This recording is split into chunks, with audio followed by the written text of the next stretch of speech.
try to map that kind of an activity with what's being possible, what could be possible if we have to take up such initiatives within the state.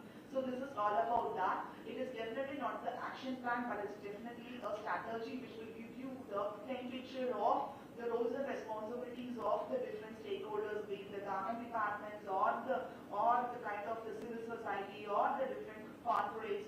How are they supposed to be reacting towards this and to help us address the challenge of the heat wave in a collective manner? Next slide. If I can change the video. Yeah.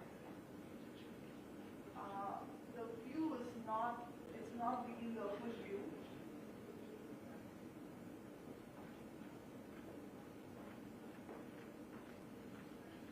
So the main objective of this heat mitigation strategy, as I already told you, is to discuss on the way forward. So what are the best practices available well within our own state, being implemented by our own departments or a lot of other people initiators.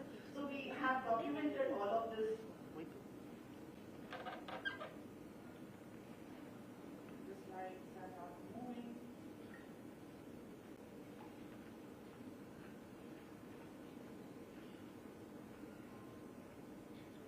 Can't get that fixed? Yeah.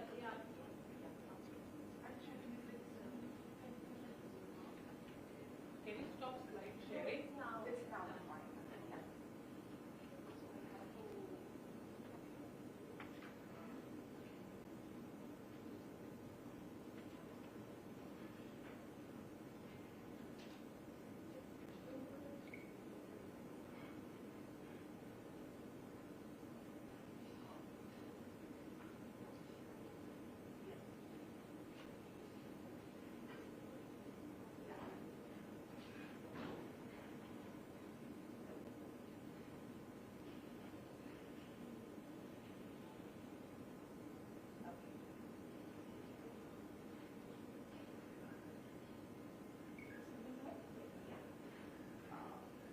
So what we did is that we had divided this into different segments. One is based on the data.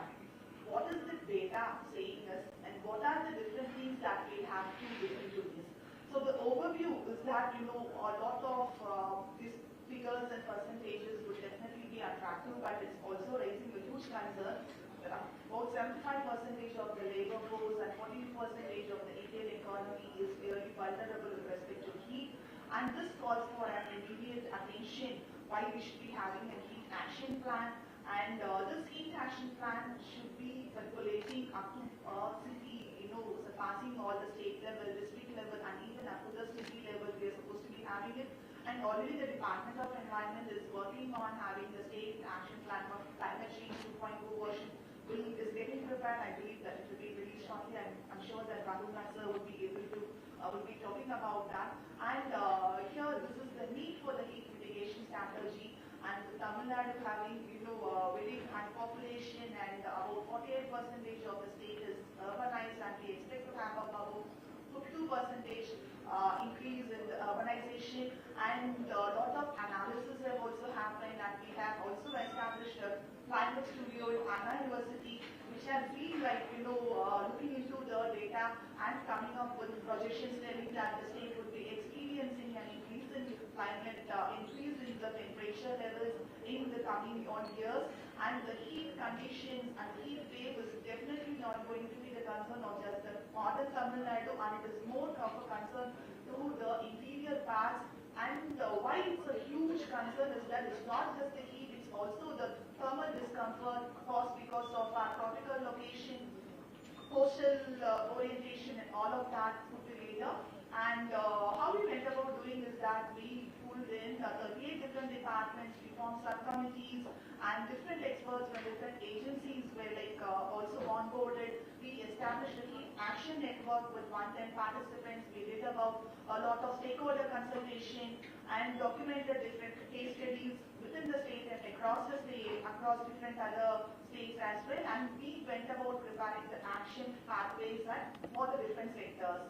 And as I told already that how we went about doing the heat mitigation strategy is that first we looked upon the data and the research path on the disaster and the climate vulnerability, for which we took the support of the Anna University Climate Studio, supported us, and Such University documented the urban heat islands of Tamil Nadu.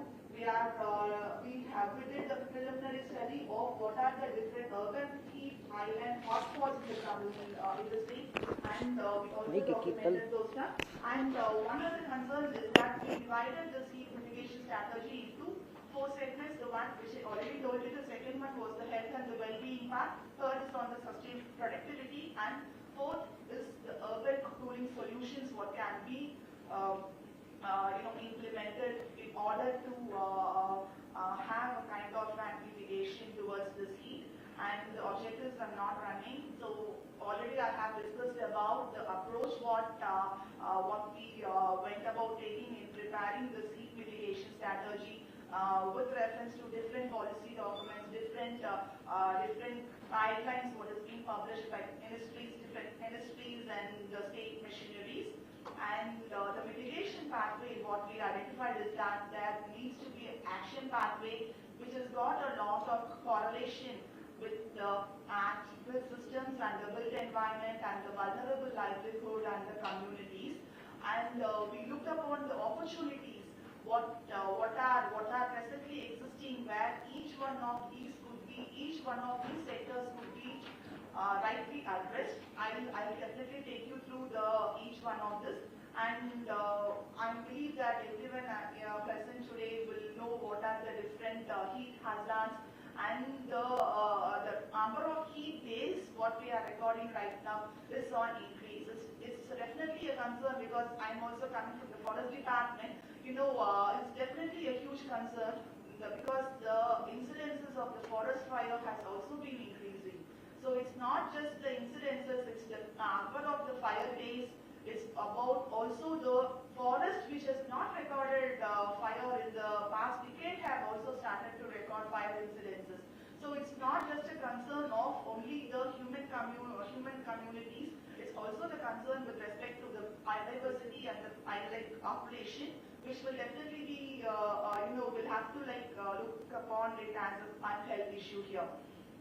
And as I already told you, a lot of data and research went into this. We did heat hazard profiling of Tamil Nadu, and that gave us a kind of an overview of how much of population is vulnerable to this increase in the temperature levels.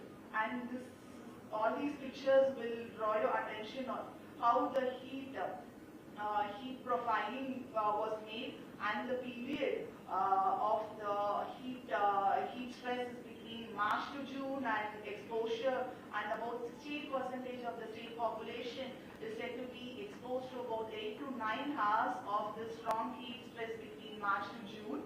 And these are the different seasonal studies, like in March, what is the kind of heat profile we have at April, May and June. And with the onset of the monsoons, you can see that the profile is slowly shifting towards the coast and the northern part of Tamil Nadu. And the huge concern is not just the day temperature, it's more about the night temperature, because we have got a very increased built environment, and it is this built environment which traps, and lot of urban heat island effect is also coming into play. It's the night temperature that is a huge concern, which is a huge concern definitely with respect to the vulnerable communities who do not have access to the active cooling solutions, and that's also been addressed in this particular strategy. So these are the different institutions and the different plans and policies that were considered in preparing the heat mitigation, and these are the different key nodal departments which were considered and which were mapped with respect to the three different verticals. What we went about was the health well-being, sustaining the productivity and economic productivity, and then the urban cooling solutions. And each of these departments we had discussed with them in detail to know of what are the different strategies they adopt, or what are the different initiatives they have taken over years, and we try to recommend certain things for each of these departments to adopt in the future. And it's about 30 different departments, and the vulnerable section of the people were analyzed, and the report has 4 different analyses, as I already told. One is the built environment, which I'll be talking about in the later section. And I'm just keeping some of the slides because these are the data which went into preparing this strategy report. You can very well visit the site of the State Planning Commission, where you can have an access to the heat mitigation strategy document is available there, and you can have an access.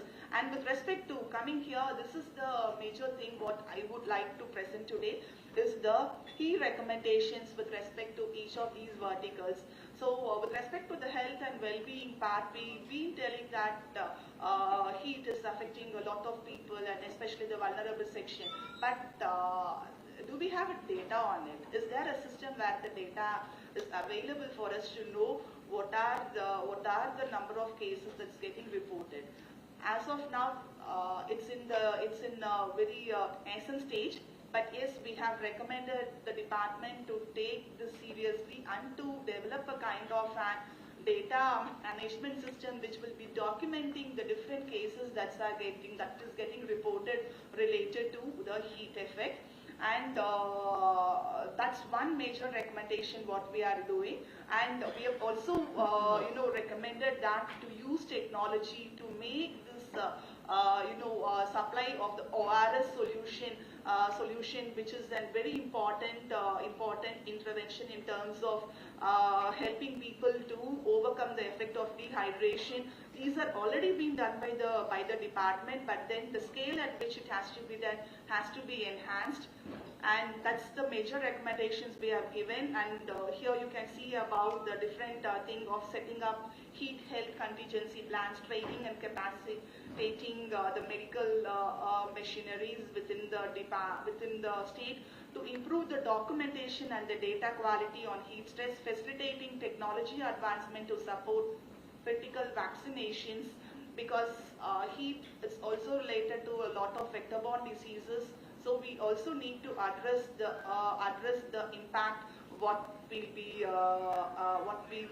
might have because of the increasing temperature, and to identify the vulnerable section of people, which is the infant community, the infant population, especially in these vulnerable communities, and then the pregnant women, and they are kind of the vulnerable section, and a kind of an institutional mechanism to track them and to aid them to overcome this effect of the heat. And with respect to the sustained resources and productivity, the departments of agriculture, animal husbandry and fisheries were also major departments where we have recommended that creating drought risk profiling across the geography or specific to each agroclimatic condition has been recommended, and investing and researching and developing heat resilient and drought tolerant crop varieties. Already TNAU has taken this up, but the scale at which it is reaching people, I think that has to be enhanced. And with respect to the animal, as we are talking about unhealth, it's also important for us to talk about the livestock population. The measures which has to be taken for this livestock, for the cattle and the other livestock population to manage the increasing temperature levels is also being considered here, and definitely the fisheries, the access to microfinance, support to the fishermen, and to monitor the availability of the fishing stock, migration populations, all that has also been recommended. And the other departments which we also included under this topic is forest already I told that there is a need with the temperature rising. You have a lot of wildlife population coming out of the forest because in search of water and other fodder. So this might increase the human-wildlife conflicts as well. So we need to have a kind of a specialized plans, dedicated plans in identifying what are the hotspots where the water resources, access to the water resources has been challenging during this period, and to increase the kind of the water resources within that particular area. And definitely the forest fire related to that, you have carbon emissions coming out of it, and how the restoration activities have to be taken up after the forest fire season. And the energy, I'm not getting into detail because as I have to also run to attend another meeting. So I'm just leaving this presentation. I believe that URI team who's going to be here will be able to take you through each one of this in detail. But this is one important thing with my personal interest is the cooling solutions. So I would definitely recommend that passive cooling solutions are something doable. It's not that the government have to initiate certain things. It's a thing which is doable by every individual. So we'll have to look in for the low-hanging fruits here and then try to tap them in order to make things better for each one of us. And passive cooling solutions, you have a lot of nature-based solutions which can help us.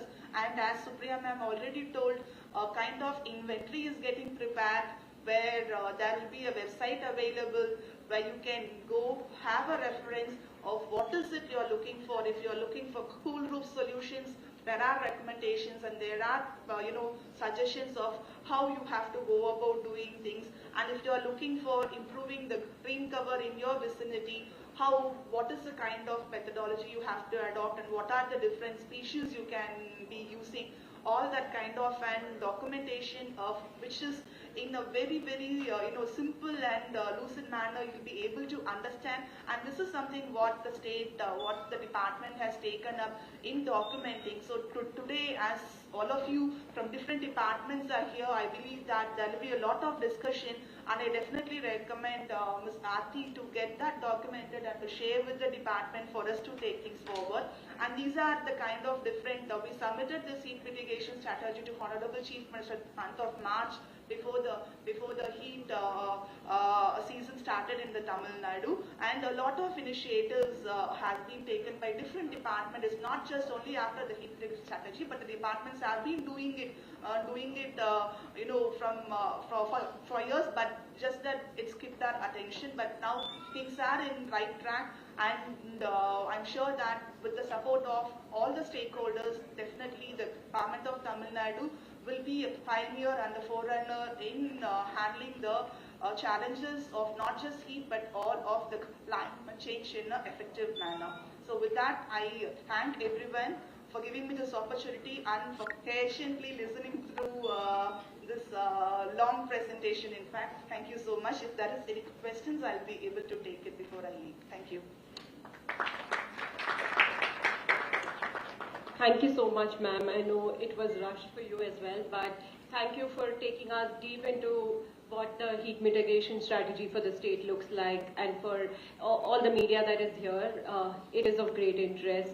I know you have to leave, but may I request Aarti to present a token of appreciation before you step away from it.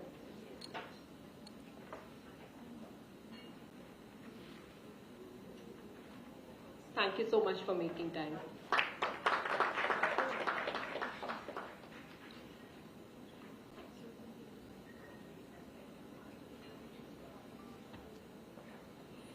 We will now move on to our next speaker, Mr. Rahul Nath, the Chief Mission Director, Tamil Nadu Climate Change Mission, and the Director, Department of Environment and Climate Change. Sir, please join us on stage. We are also joined by Professor T. Jayaraman. Sorry, sir, we had an introduction when you were not here, but he is a senior fellow at MS Swaminathan Research Foundation, and he will also be giving a special address. Thank you.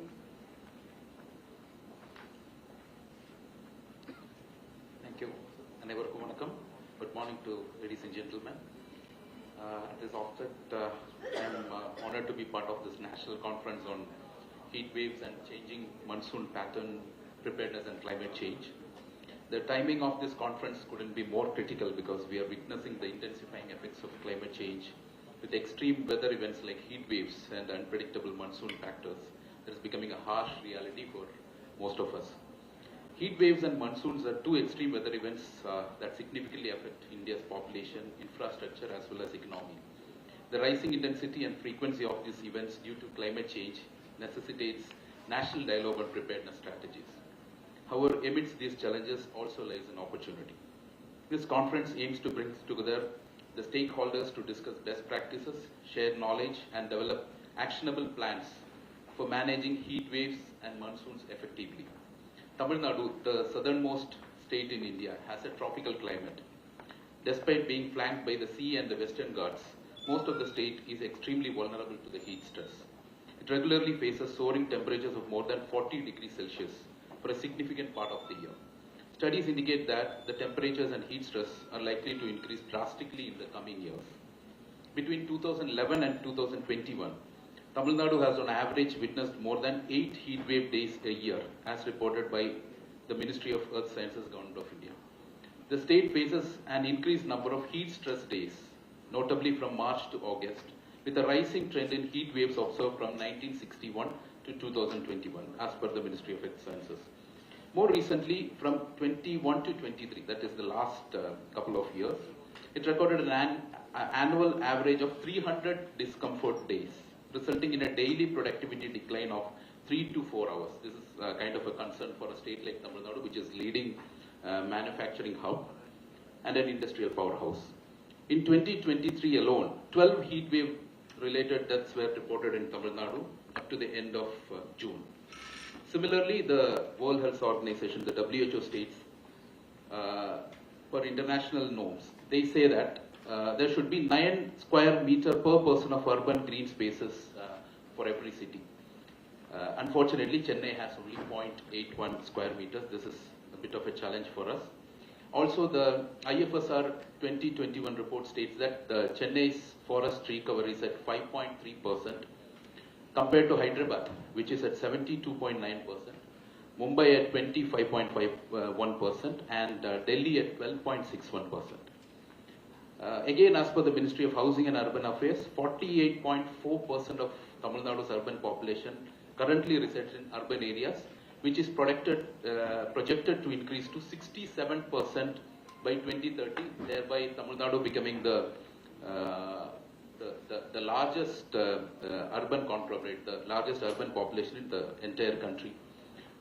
In order to address these challenges, the government of Tamil Nadu, under the Green Tamil Nadu mission, has planted close to 7 crore saplings, and all of them are geotagged because we just don't want to plant it. We want to ensure that these saplings also survive. And specifically in Chennai, we have planted close to 75 lakh saplings. That's a good news. And all of them are geotagged. This is one strategy, as ma'am was speaking about the urban greening policy, which is going to be released soon. This will be one of our major achievements. Another strategy is school roof policy, which I think ma'am has also spoken and Sudha Raman has also pointed out. It is also one of the effective strategies, and we have done the pilot, and we are going to propagate in a big way, not only in the urban housing, but also the rural housing program like the KVVT, which is coming up. Another initiative to tackle this heat waves is by establishing blue-green centers, especially on an urban diaspora. This includes vertical green gardens, water bodies restoration, and creating environmental consciousness. The Tamil Nadu State Action Plan on Climate Change 2.0, which Sudha was mentioning, also focuses on creating more blue-green centers.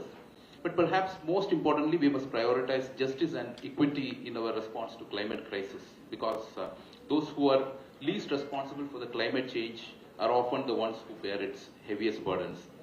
For example, the indigenous people, the marginalized communities, and future generations who are disproportionately affected by the impacts of heat waves and changing monsoon patterns, yet they have the least resources to cope and adapt.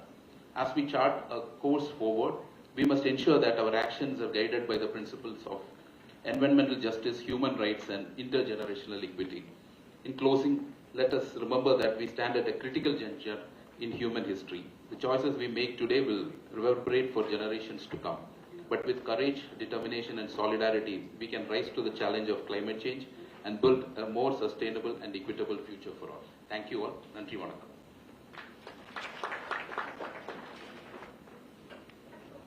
Thank you so much, sir. Thank you for following up on what Sao ma'am had already touched upon as well. We now have a short address by Professor T. Jayaraman, Senior Fellow, MS Swaminathan Research Foundation. Among the many hats Professor Jayaraman wears, he is the member of the Technical Advisory Committee to the UNFCCC and the Ministry of Environment, Forest and Climate Change. Over to you, sir. Thank you.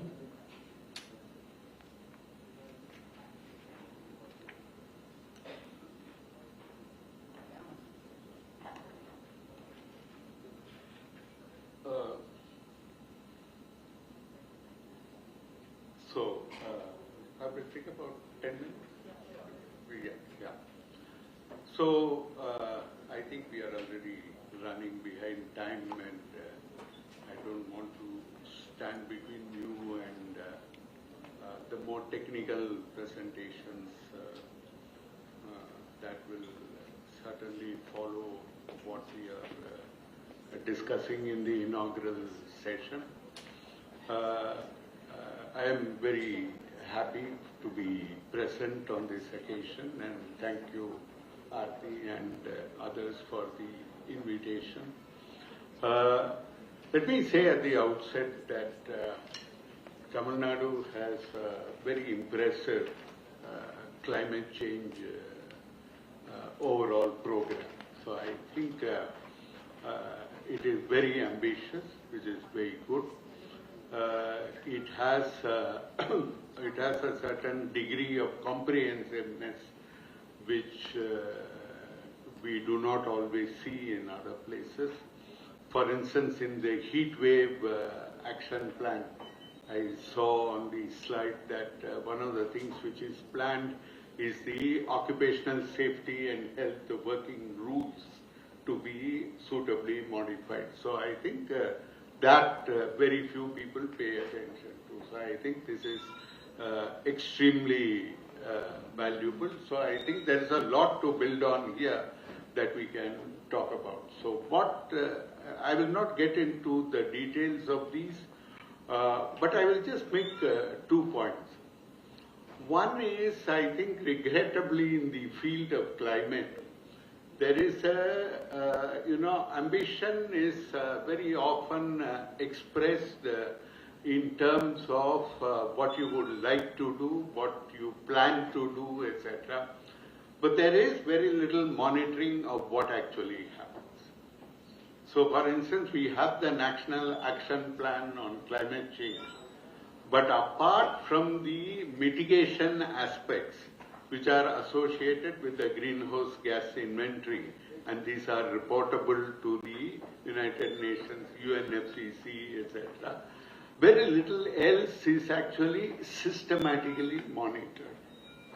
And it is not systematically monitored for 2 good reasons. One is you don't have indicators of monitoring. And second thing is, it requires intensive and continuous data collection to be able to monitor in a reliable fashion. So I think these are the 2 dimensions to monitoring. So we have a very patchy monitoring, and this is, I think, issue which is coming up both internationally and nationally.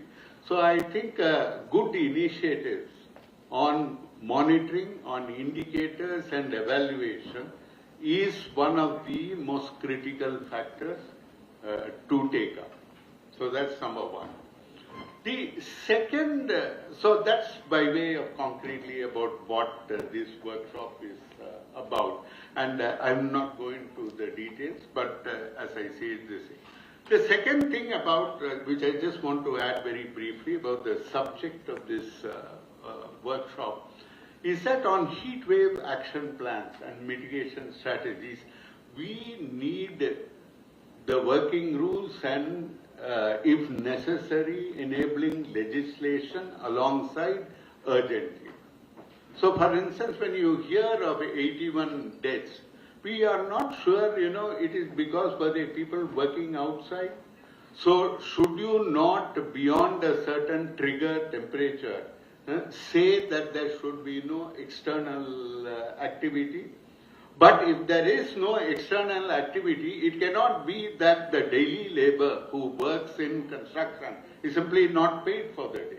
That's not what is the outcome that we require. And that obviously is going to create unhappiness among the population whom you are trying to support. So I think it is not easy to solve this. And I don't pretend that I have a magic solution in my pocket to offer you, but I think this is extremely important, that we need legislation. There is, of course, we heard a lot about the urban setting in what I have heard so far, but I think this is more complex in the rural setting. We have the heat wave action plans coming from the IMD, etc., which are either district scale or which are urban centric.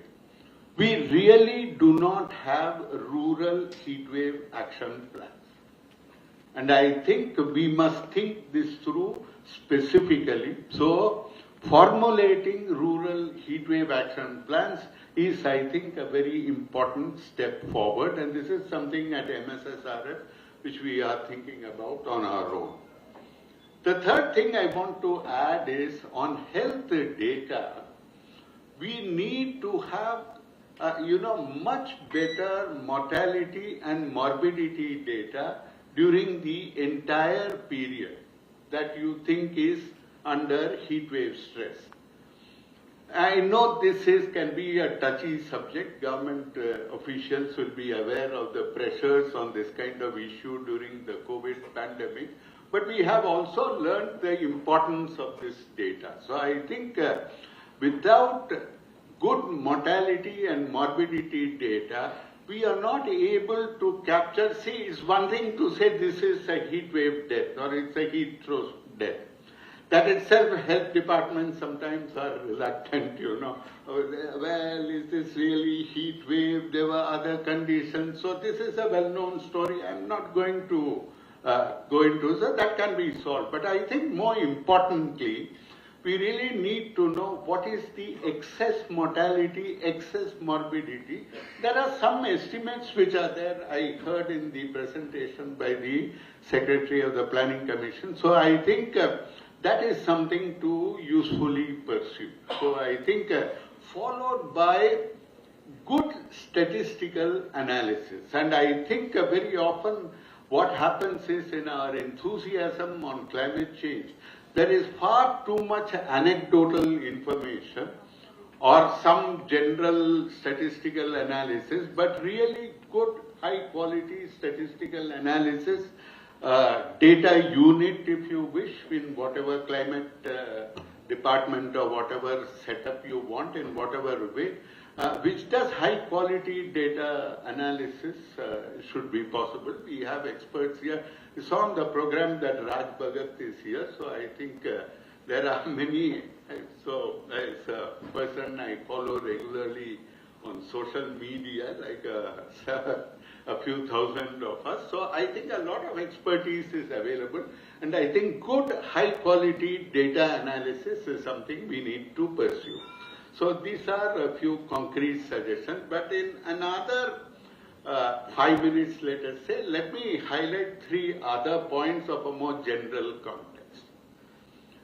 One thing which disturbs me, and I will say very frankly, that we had for the first time, right after COP26, we had a parliamentary session we spoke intensively about India's promise of net zero at COP26, which the Prime Minister made as part of our national statement, saying India will reach net zero by 2070. So this set off, and in the Parliament debate, there's all this thing about what is the pathway to net zero? How will we get net zero? Why did you promise it without a pathway? These are natural questions. The problem is not that. The problem is we've never had a Parliament session where we said, when will we get to net zero on infant mortality? When will we get to zero on maternal mortality? When will we get to net zero on hunger? Where is the pathway? So this is the first thing I would emphasize. And as someone who's been involved with the IPCC process and the UNFCCC process, we simply do not pay enough attention to this. Development is the first criteria or first line of defense for adaptation and mitigation, both. So that's number one. So do not give up the focus on development. And I want to emphasize this is not simply a question of money, you see. So it is not, shall we say, cool, it is not chill to worry about why, if you take old Mahabalipuram road where I also happen to live, there is no sewage lines and there are no drinking water lines for an extended part of that region. I'm not saying a particular government or a particular administration is to be blamed, but this is a fact of all our cities. But you know, you have only 24 hours in a day. So it seems far more exciting, novel and interesting to talk about climate change and water stress in the future than worry about why people are not having water supply, piped water supply for a major part of the country. I grew up, I did my bachelor's degree in Madurai, and there I remember where we lived, we had water supply by drinking water by tanker. You stand outside with a kodam. Now, of course, you know, you have it delivered in Bisleri cans. And the rest of the water supply was well water, and sewage was carted off in a bullock cart with a barrel. Now it's carted off in a lorry with a machine. But basically, there is no water supply, there is no sewage supply. And I have no idea of how the disposal takes place, but that's a larger issue. So I'm saying there are only 24 hours in a day. There are only so much resources departments have. But within that, what is the balance you choose between climate and development is essential. And this is a very important thing to think through. The second point very quickly I want to make is the balance between mitigation and adaptation. Adaptation, as many of you who have experienced, is a bit nebulous.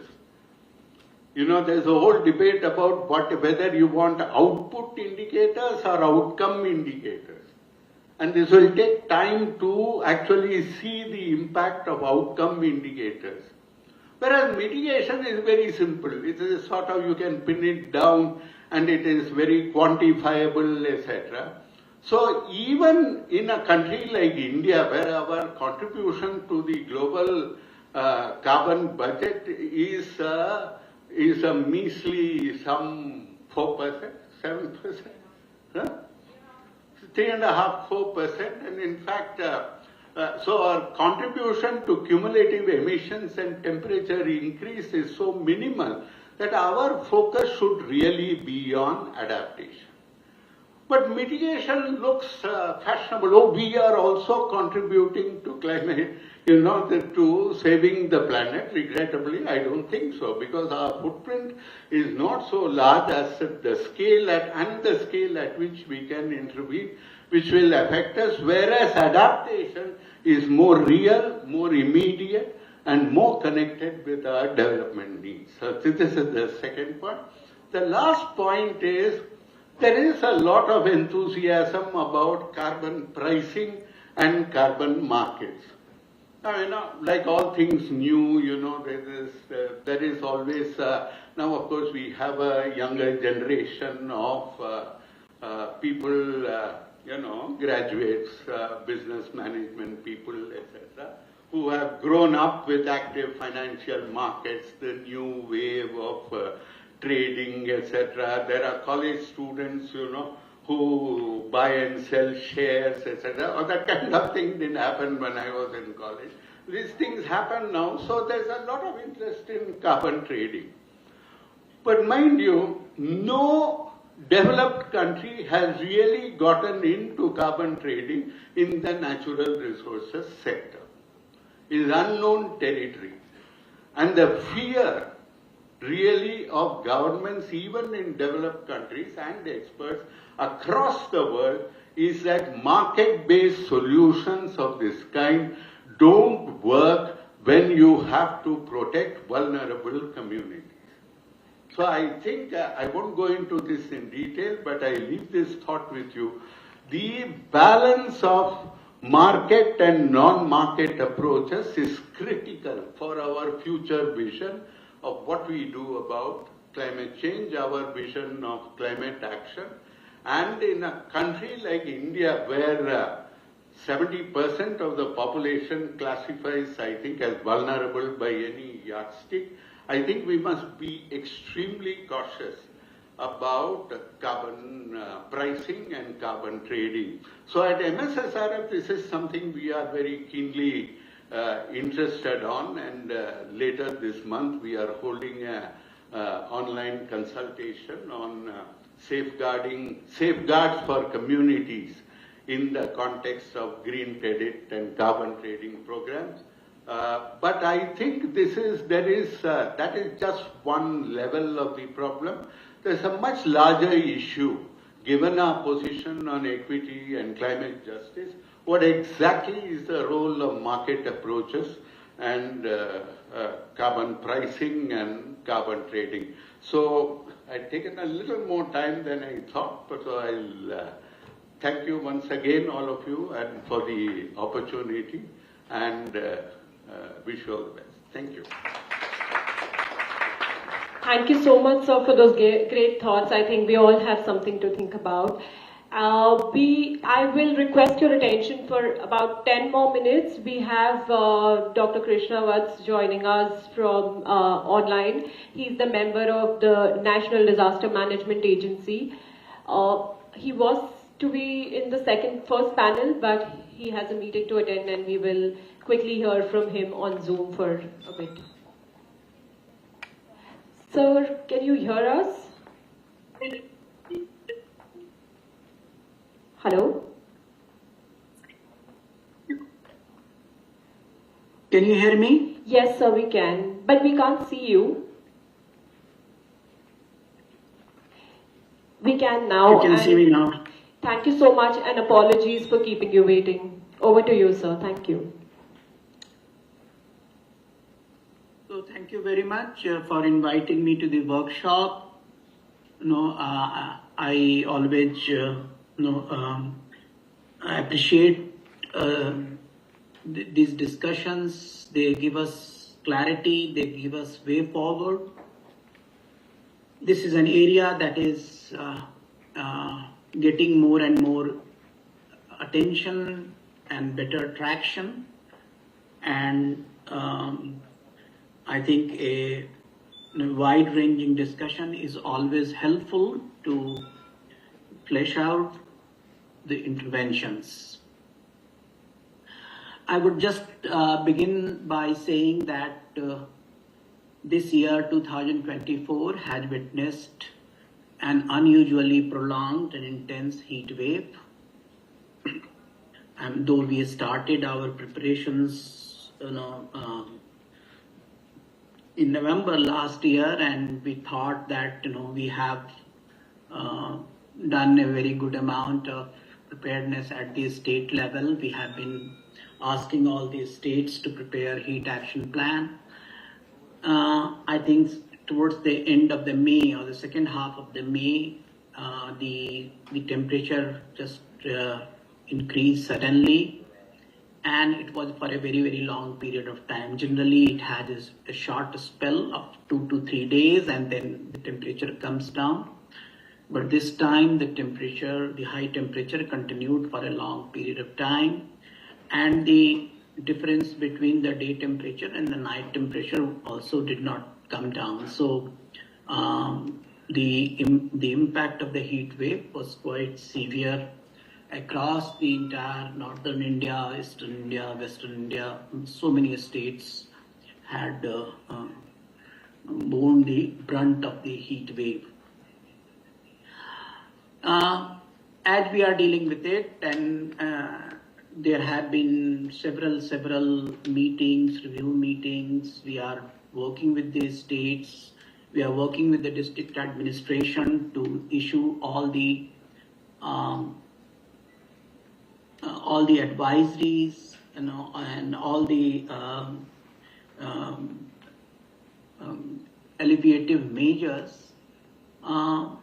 There are huge challenges, and I would like to underscore some of those challenges. One is that heat wave is kind of, sometimes it gets invisibilized. It is spread across the country. Its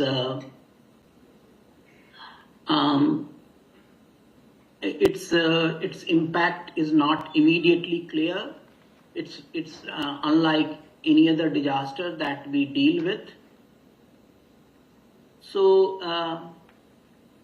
though we monitor it, it's difficult to find out how the people are coping with the impact.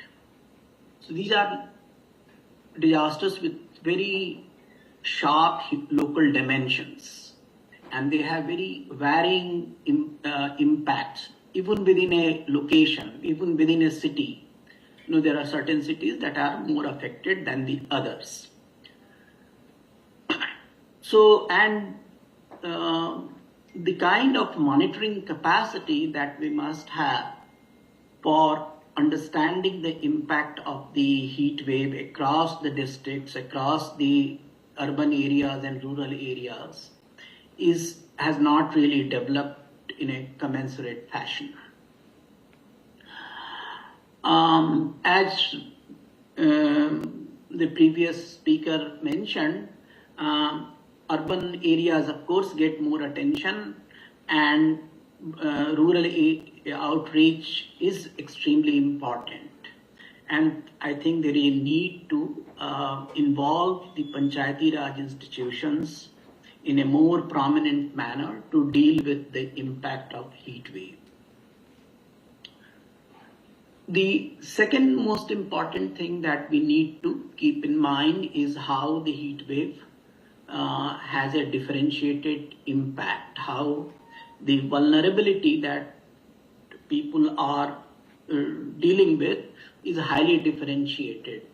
There are certain segments that are more affected by heat wave than others. If we have women working in kitchen, they are definitely far more exposed to the heat wave.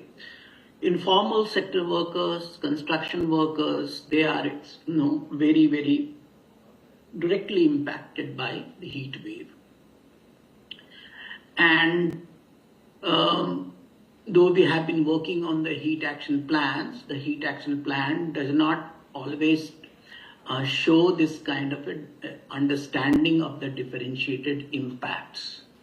So in that respect, we also need to work further on improving the heat action plans, which means that the heat action plans need to be tailored, need to be adapted to reflect the local context much better.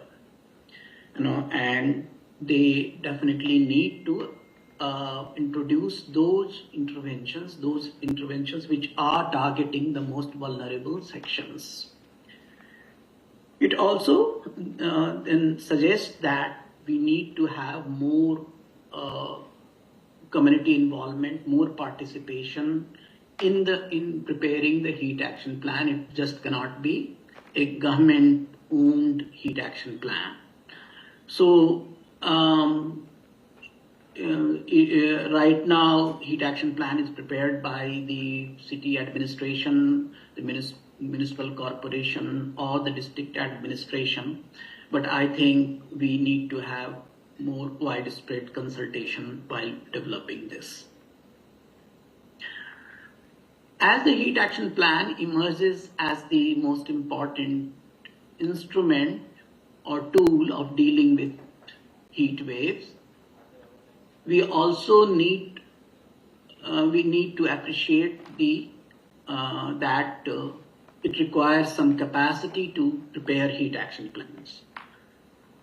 It requires some technical skills, some understanding, appreciation of data, so that we have a more viable, more effective heat action plan. So it's extremely important that we develop these capacities at the local level so that our heat action plans are more realistic, more effective, more practical, and at the same time, it's more targeted towards those who are bearing the impact of the heat wave.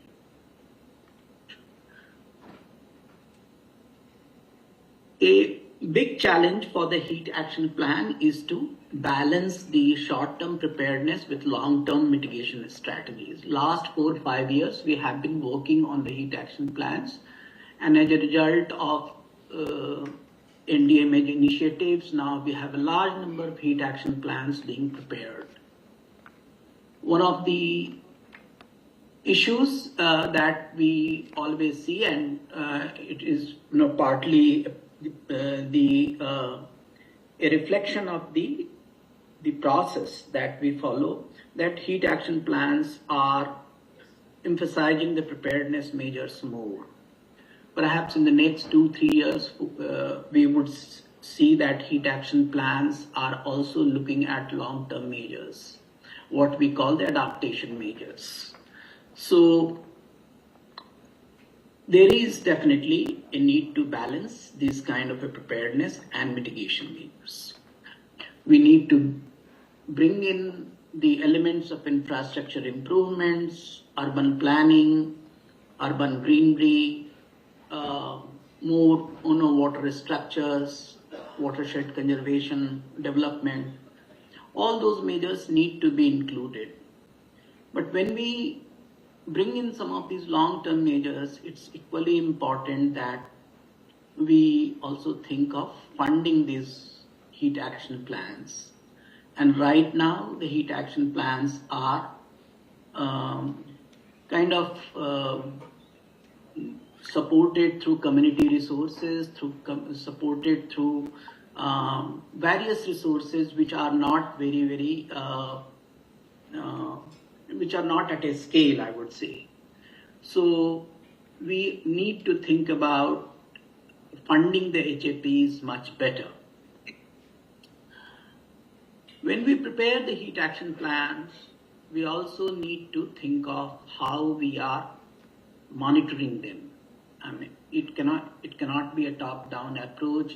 NDMA does not have the capacity. It's simply not possible for the NDMA to monitor the implementation of the heat action plan. These heat action plans need to be monitored at the local level.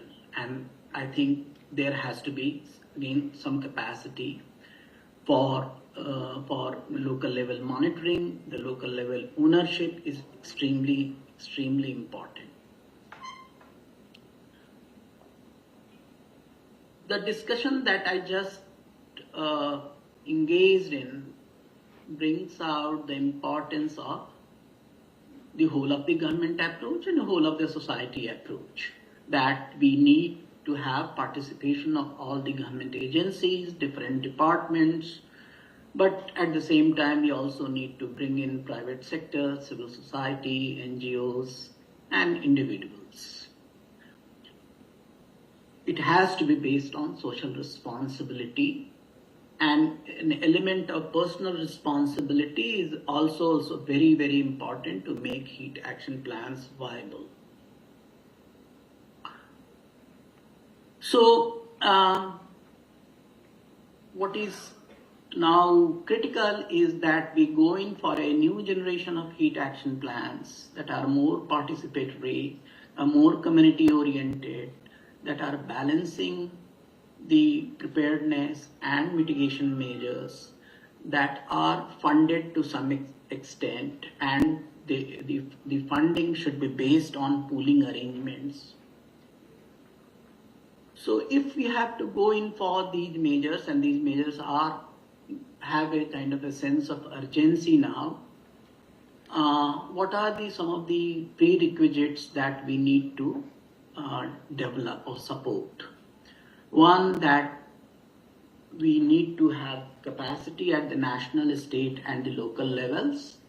So, which means that we need to think of some training programs through which we can support the preparation and monitoring of the heat action plans.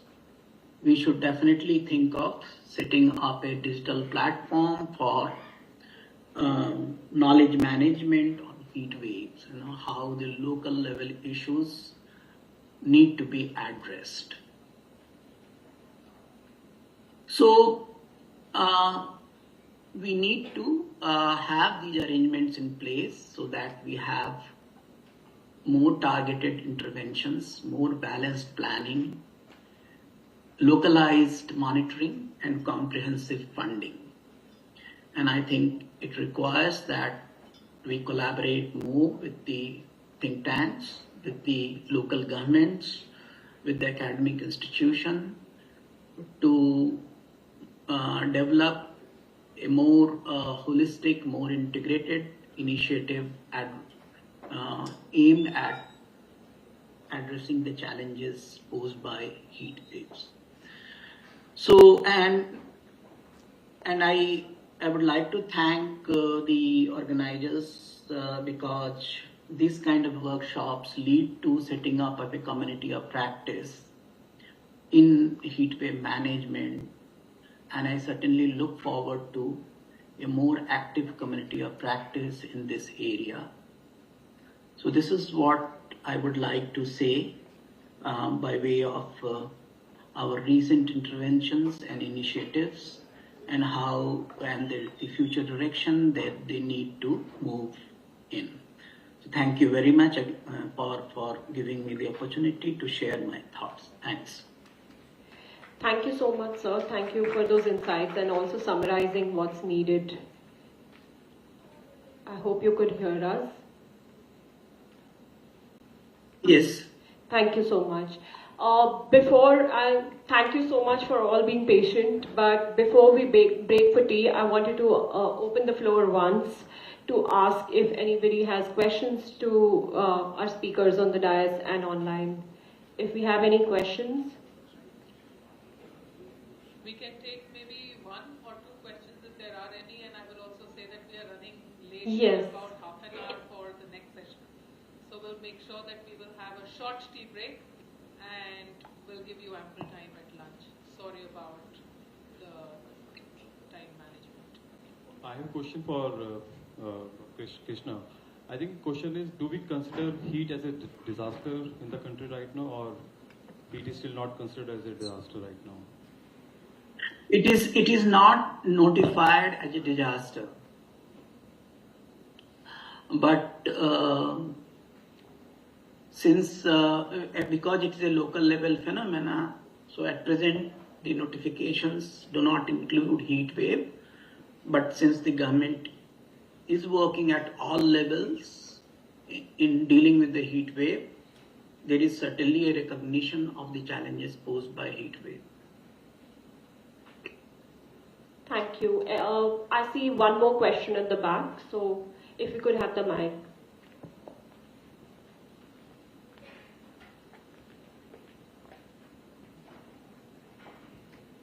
Morning, I have a question for the person. Can you speak up? Yeah, so far we classify heat wave based on the air temperatures. But there is another important factor, which is the humidity.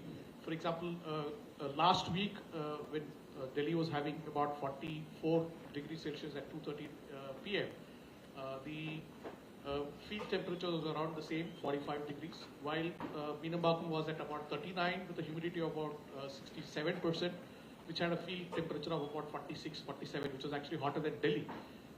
So is it time that we create a heat index as the reference for heat waves rather than just air temperature? When we are issuing the advisory, we definitely take into account the level of humidity. So it's not just based on the temperature, it's also, I think, a combination of the temperature and humidity. We may not have, we have not developed a heat index yet. We are basically reporting right now the anomaly as well as the extreme temperature, but we certainly take into account the wet bulb impact.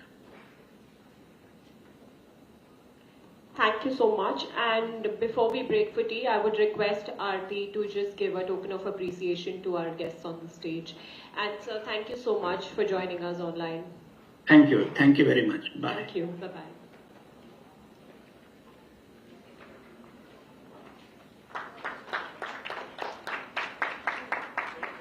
We will come back in 10 minutes. You can bring your tea inside so that we can continue as quickly as possible. Thank you so much.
Hi, Puthiya.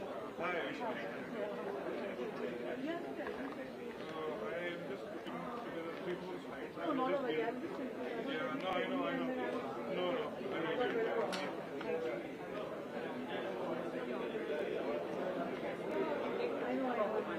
next and make people